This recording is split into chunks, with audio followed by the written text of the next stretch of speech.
Welcome to City Talks, where we discuss the big issues facing UK cities and the latest thinking on urban policy with expert guests.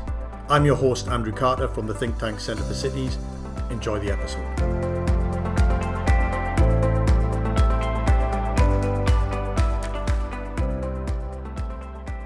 Welcome to this episode of City Talks. Today I'm joined by my colleague Anthony Breach, who is the Director of Policy and Research at the Centre. And we're going to be talking all things devolution. Hello, Ant. Hello, Andrew. So devolution, a hot topic. I think we ought to start with the fact that the Act became the Act last week. And just so to timestamp it, we are recording this on the 7th of May, the day of the local elections in England and the elections for the Welsh and Scottish government. So there'll be lots of change for us to reflect on in a couple of weeks' time. But for today, we're going to talk a little bit about devolution and the fact that, as I said, the Act became an Act last week, and that's quite a substantive and important point in time. And then we're also going to have a little chat around what's not in the Act, but is actually gaining quite a lot of momentum, which is fiscal devolution. Mm-hmm. So let's start with the Act. So it's been a bill for quite a long time. It's gone backwards and forwards, lots of amends, lots of suggestions, lots of discussions. Yeah, but lots of ping pong. Yeah, but it became an Act last week. So I think it's important to reflect that it is quite a significant moment in the way that England is governed. I think that's the first big picture point to make, right? Yes, for sure. The mayoral experiment has been running for almost 10 years now, longer if you take in London. I think with the passage of the Act, it's no longer an experiment, but a permanent part of the Constitution. Yeah. That the government has accepted that the mayors should be the new upper tier of English local government. They're obviously still being created. There's still lots of things to work out in places where there currently aren't mayors and in places that are still building up their capacity over time.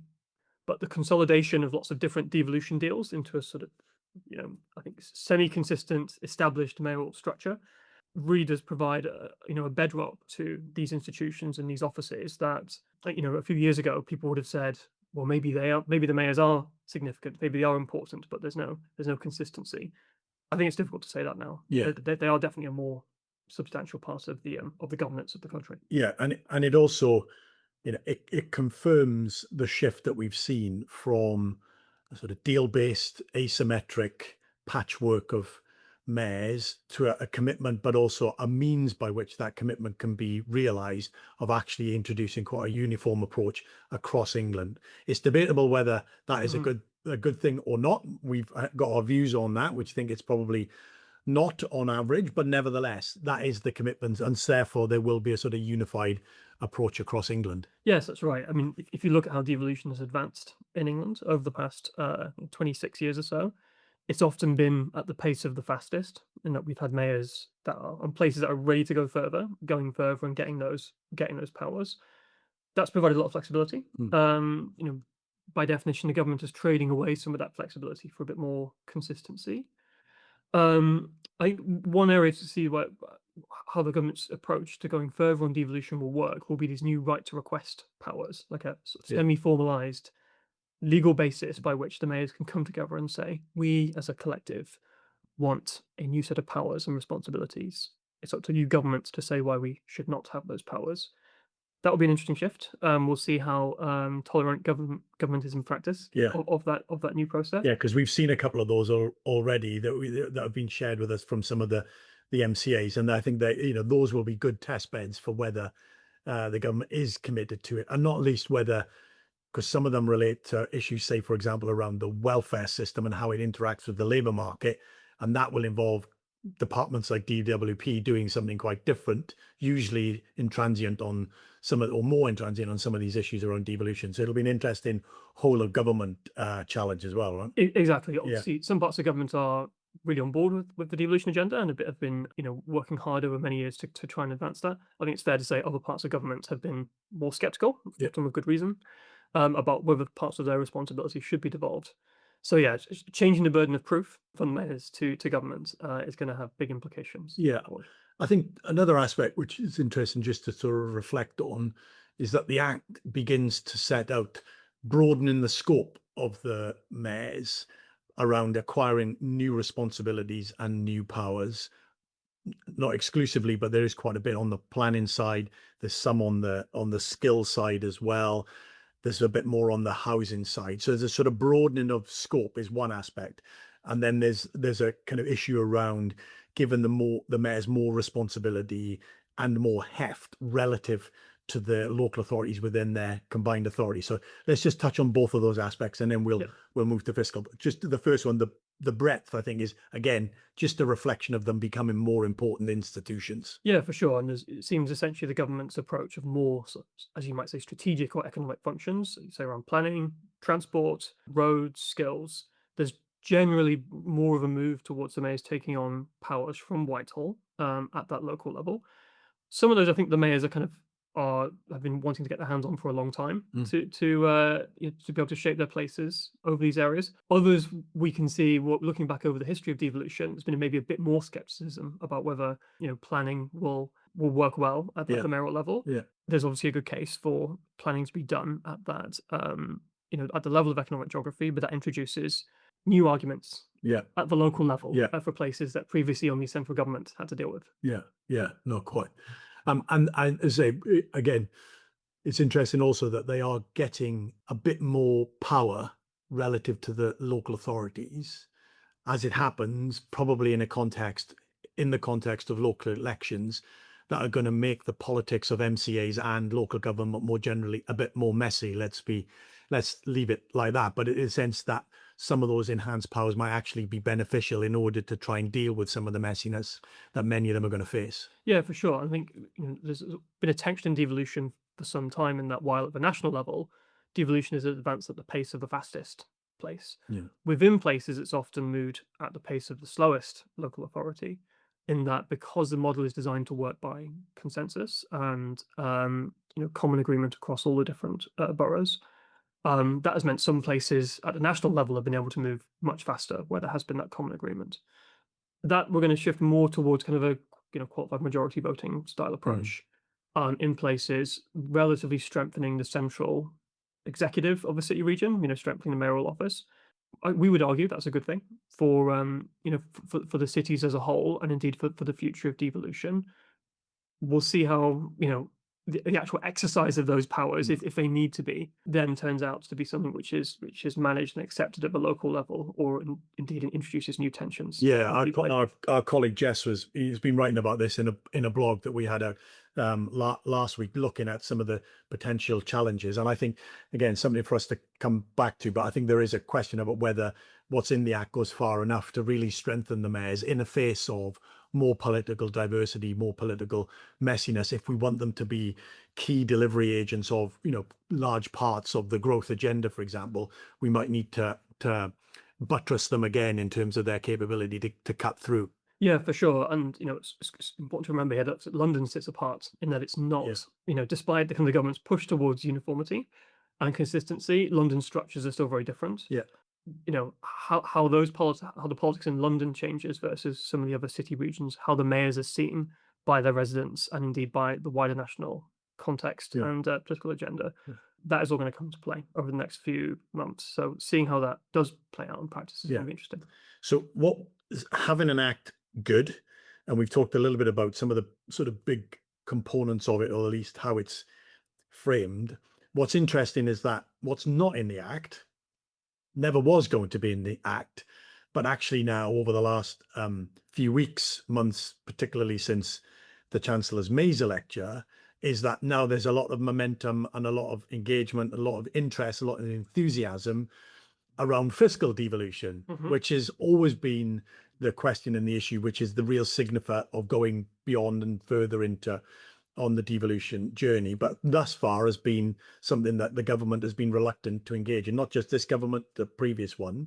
That all changed in the Chancellor's Mais lecture, where she signalled very clearly that fiscal devolution was on the table, and that a roadmap towards more a fiscally devolved system in England would be laid out in the autumn budget, and that has generated an awful lot of That's all interest. right. We've been very excited about it. We know from our conversations and engagement with different bits of government in Treasury and CLG and DFT, etc., and the loads of conversations we've been having with the MCAs across the country, they're also very excited about it and are busy doing lots and lots of work trying to figure out what it might mean for them, but also what that roadmap should include. Yeah, for sure. And I think sort of thinking about that transition from 24 or 36 months ago, when we would raise the idea and be flatly told by many people that there was absolutely zero chance of this happening, Yeah, to now be in a situation where it seems like something might finally be happening is refreshing. But I think it naturally follows in the government's logic, whereby they're trying to establish the mayoralties as a more permanent part of the constitution. That then presents questions of, well, how are you going to fund these things? mm, What is the democratic right of these places to grow their own tax base, collect revenues from that, and then fund services as they see fit? So, yeah, I think it's a natural progression from the passage of the act is moving to these fiscal questions. But from what the conversations we've sort of been made aware of, that growth angle is just really important to yeah, everything. yeah, So we know separately that there are these sort of philosophical questions as to how much tax should be collected centrally or locally. There are also these questions about how many services should be provided at the local level and the financial sustainability of local authorities, which is of course very important and will have to be dealt with in any fiscal devolution reforms. But the thing that is uniting kind of conversations is that emphasis on growth and the idea that if places can grow their tax base, if they can be incentivized to get more activity in their place, more investment, they are rewarded for that and can use that to fund services. That seems to be quite a compelling message yeah. across different parts of government. And you can see this with the visitor levy as well, right? Where we've got the first inkling of, um, the government might be making moves in this space. The way the visitor levy is justified politically is on this basis that if places can grow their tourist tax base, that is incentive for them to provide a better tourist offer. Yeah. And the logical extension of that to other realms of economic activity is what we're starting to see, Yeah, the wider agenda. yeah. And we did a great event with Tony Travers, the esteemed Tony Travers, last week on, asking the question: do we think the Treasury particularly is serious about fiscal? And it was interesting that Tony felt that it was, and obviously he's, the historian on many of the previous iterations and examples, and he was reminding us on that it's nearly 50 years to the day that the Layfield report proposed an income tax, and so we've had a kind of Yep. a local income tax. We've had a kind of longish history of some of this stuff, and he went through various examples and iterations. So, but nevertheless, felt that it was serious, and part of the reason why he felt it was very serious is because of this growth question. In that it sharpens the focus. Is that, as we all know, we're in a bit of a growth problem Mm. condition. We haven't had much growth. We've got large inequalities across the parts of the country. So really honing in on that growth question has been the central framing for whatever happens in the fiscal devo space, is both the reason why they're interested in it, but is also gives it an angle to get through some of the challenging questions that we're going to need to address. And they are challenging questions and trade-offs. Yes, for sure. I mean, that question of how much you provide growth incentives Hmm. versus how much you redistribute across the country is going to be the central question facing the government. There's no correct answer to that. There's always going to be some degree of political judgment that will be presented to ministers and officials and mayors on how to do this. I think one thing that where the England is relatively advantaged compared to other places with very different structures of local government is we have both quite large local authorities, and also then on top we've created these city region structures that include a mix of affluent and less affluent neighborhoods, such that we can, probably compared to some other places that have some very small, very poor authorities, we can have slightly less national redistribution and compensate with that with more local redistribution within the city region or within local authorities compared to some other places. So, and that track record we've established over the past 20 years of kind of deals based devolution, of moving step by step at the pace of the fastest place to establish principles and try out concepts, I think puts us in good stead to make the best use of the literature that's grown up over the past 50 years that suggests that local finance devolution is important for national economic growth, Hmm. and work out something that works not just in a technical sense for England, but also in a political sense too. Yeah, and I think that point around the the ability for places to distribute within their jurisdictions is really quite important, because that, in a sense, should also help them think about not choking off growth in some places because they want it to happen somewhere else, but actually to allow growth, where it's manifesting, where it's particularly wanting to be, but be able to have the mechanism to redistribute within their place Mm. to some of the other places that maybe are struggling to get the growth, or to Yep. to receive the investment or attract Yep. the investment. But giving them that mechanism should help them manage their own internal challenges, never mind the challenges between one place and another place outside of the MCAs. Yes, exactly. And to kind of take a step back from sort of a devolution local finance debate, if you look at the government's growth agenda, its industrial strategy, and the role of places within that, the government has a very clear sense that more highly skilled, um, tradable sectors in city centres, in highly knowledge-based services, is what we are particularly good at as a country, and are clearly the future to a more sort of geographically equal Mm. country, Hmm. fueled by sort of a stronger performance in our urban areas. Hmm. The political challenge then comes, well, that might be great for the 15, 10, 20% of the population who can work specifically in those companies. But how do you make sure the rest of the 80, 90% of the population feel that? Fiscal devolution, you could argue, is part of the answer to that. And that if we can create a system by which places can grow their tax base to get more of that highly productive, highly paid activity into their area, that grows their local tax base, Yeah. that then supports public services for the rest of the population.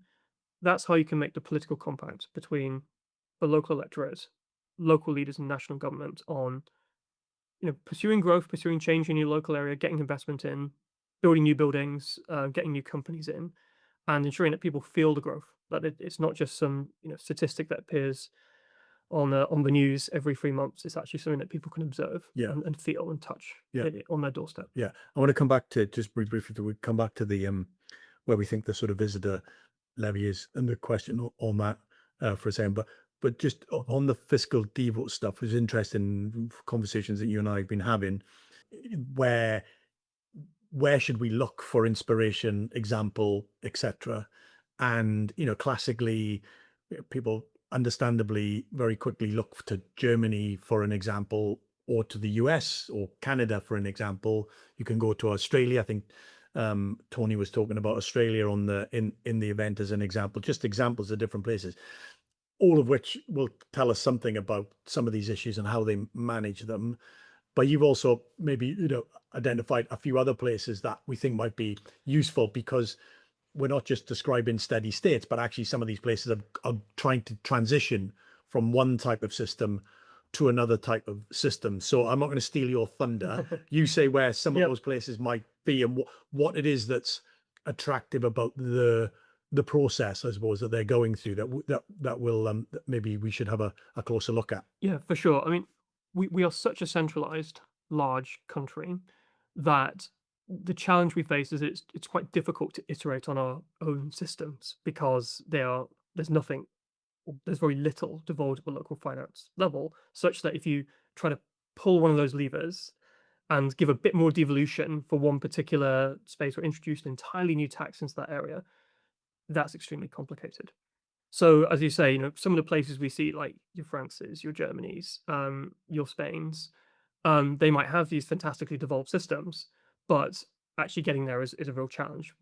We're going to have to move incrementally and iterate and develop a solution that works for us both technically and also politically over Hmm. time. Hmm.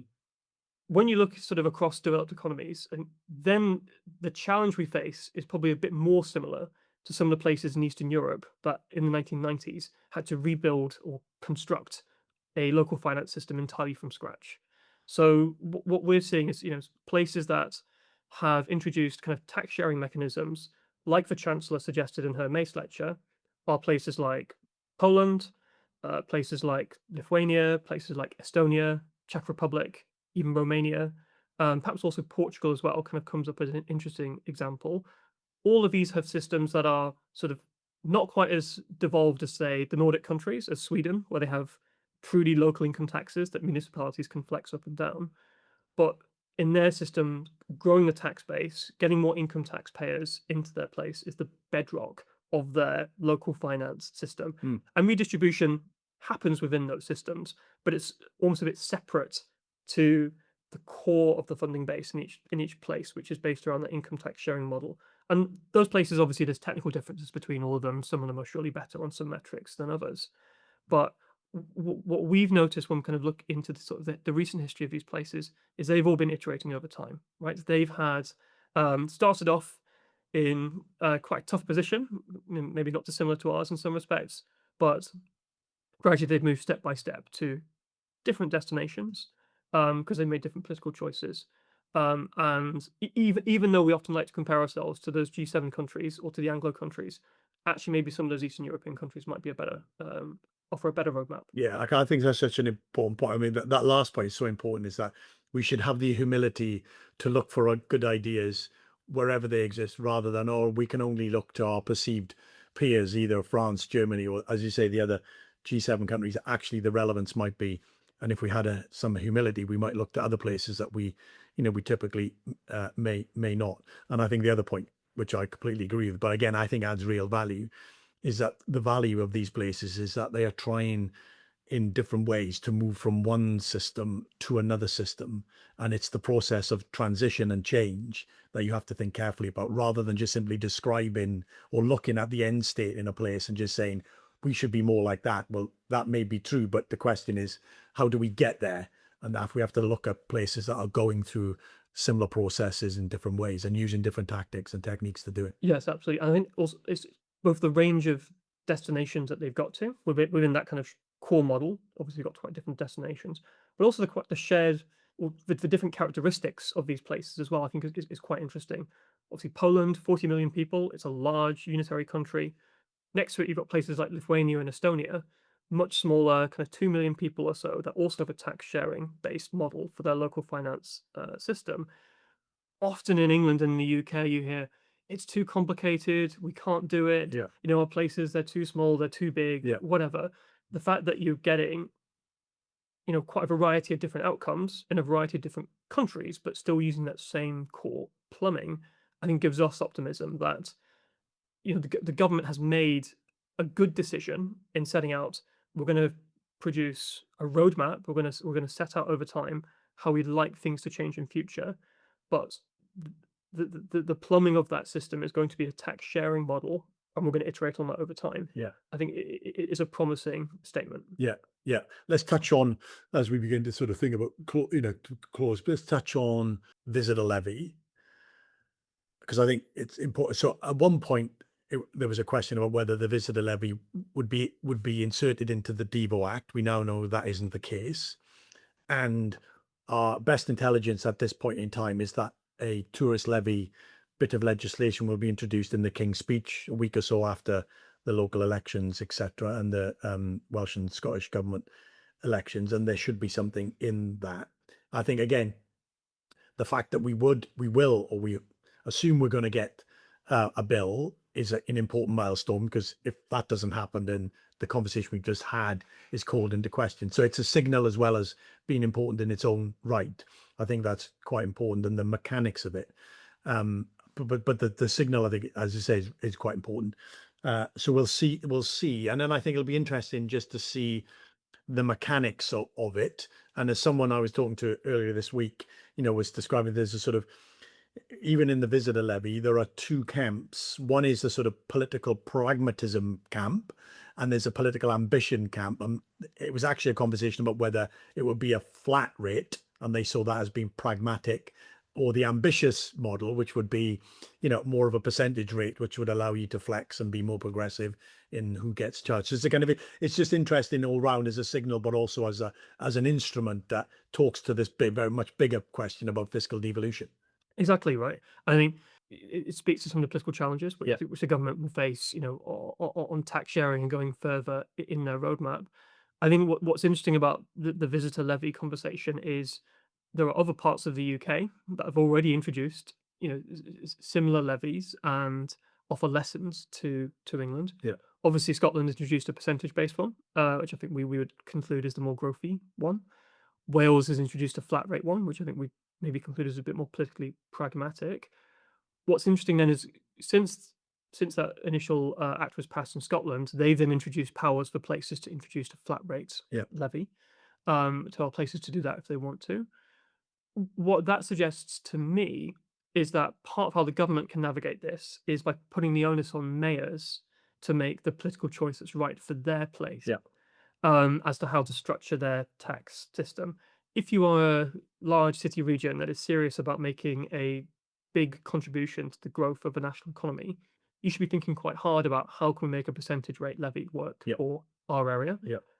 Not just because it will generate more revenues for your place, it will be more progressive, etc., but it's also a signal that the mayors as offices are prepared to take on hard decisions that mean that can be justified to their residents and shows that they are ready to accept on a greater degree of fiscal and governance responsibilities than what they have at Yeah. present. Yeah. If other places, especially those that are sort of, don't have the same, challenges as some of the big cities have, decide that a flat rate levy is slightly more appropriate for their area, that's fine.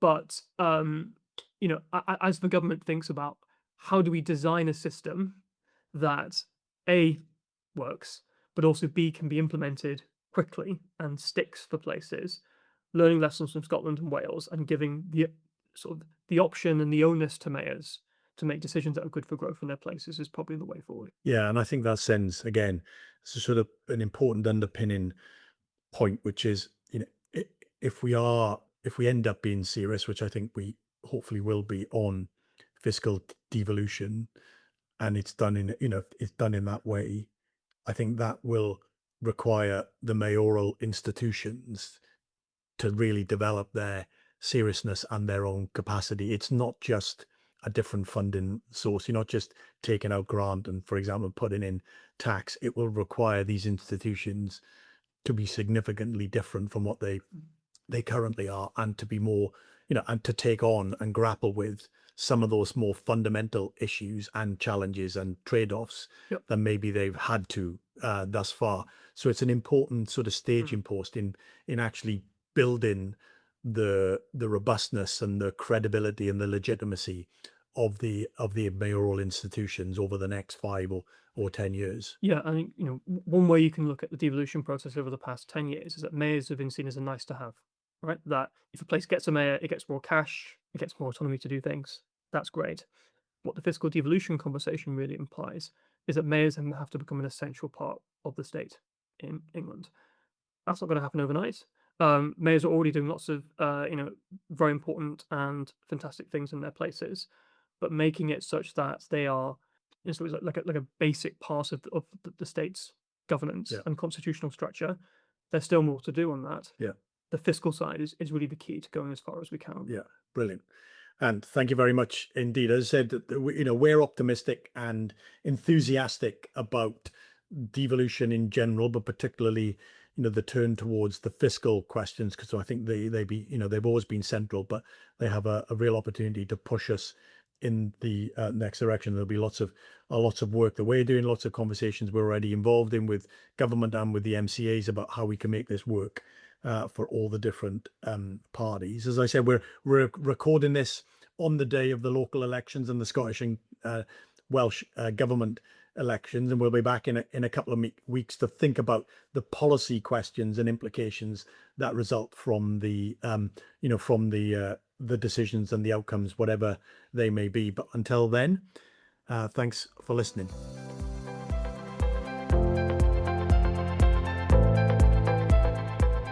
Thank you for listening to this episode of City Talks, brought to you by the Centre for Cities.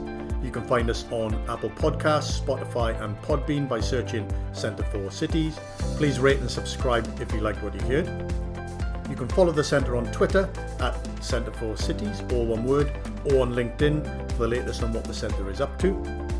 To hear about all our latest reports and briefings and upcoming events, sign up to our fortnightly newsletter via our website, centreforcities.org. If you have any comments on the episode or suggestions for topics we should cover, we'd love to hear from you. Do tweet us or send us an email to info@centreforcities.org.